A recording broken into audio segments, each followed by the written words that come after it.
விழா மிகவும் சிறப்பாக இருந்தது. மிக்க மகிழ்ச்சி. தங்கள் அவைப்புலவர் தெனாலிராமன் மிகவும் புத்தி கூர்மையுடையவராமே. அதில் என்ன சந்தேகம்? அப்படி என்றால் நான் தெனாலிராமனை சோதிக்கலாமா? உங்கள் விருப்பமே.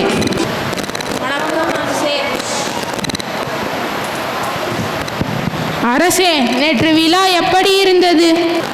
விழாக்கான ஏற்பாடுகளை செய்தது யார்? நாங்கள் தான் அரசே. மிகவும் அருமை. நன்றி அரசே. அமைச்சரே, அமைச்சரே.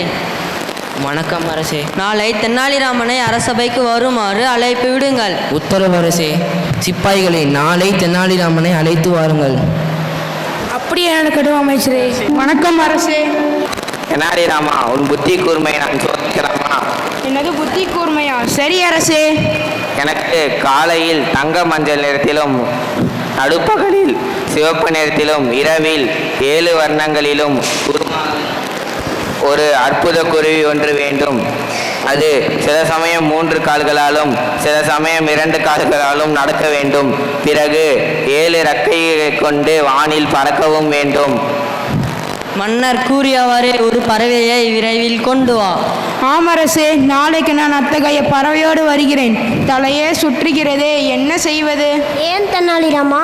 அரசர் 7 இறக்கைகள் கொண்ட பறவையை கொண்டு வர சொல்கிறார்.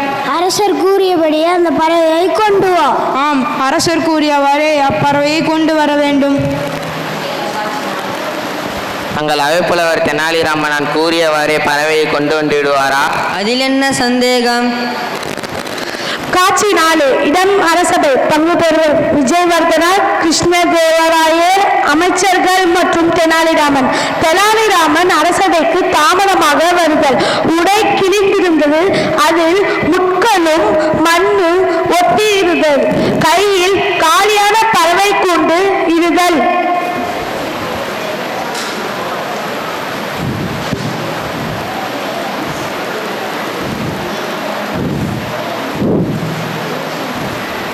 என்ன தெனாலிராமா, உங்கள் உடையெல்லாம் இப்படி கிழிந்திருக்கிறது? அமைச்சரே, அதிசயமான கதை நடந்து விட்டது. அச்சச்சோ, இவன் கையில் வெறும் கூண்டு தான் இருக்கிறது. கூண்டில் பறவையே இல்லை.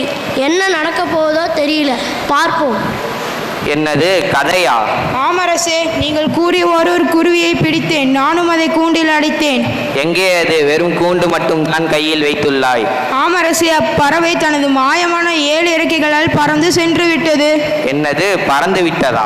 ஆமரசே, அப்பறவையை காட்டில் துரத்தி கொண்டு வெகு தூரம் சென்றேன். அப்பறவை என்னிடம், மன்னரிடம் போய் சொல், காலை பொழுதாகவும் இருக்கக்கூடாது, நடுப்பகல் பொழுதாகவும் இருக்கக்கூடாது, மாலை பொழுதாகவும் இருக்கக்கூடாது, வெளிச்சமாகவும் இருக்கக்கூடாது, இருளாகவும் இருக்கக்கூடாது. அந்நேரத்தில் நானே எனது 7 இறக்கைகளால் வந்து விடுகிறேன் என்று சொல்லி சென்று விட்டது. அவ்வாறா கூறியது? ஆமரசே, அவ்வாறுதான் கூறியது. அப்படிப்பட்ட நேரம் எப்போது வரும்? தெனாலிராமா, உன் புத்தி கூர்மையை பற்றி கேள்விப்பட்டுள்ளேன். இப்பொழுதுதான் நேரில் கண்டுள்ளேன். மிக்க மகிழ்ச்சி.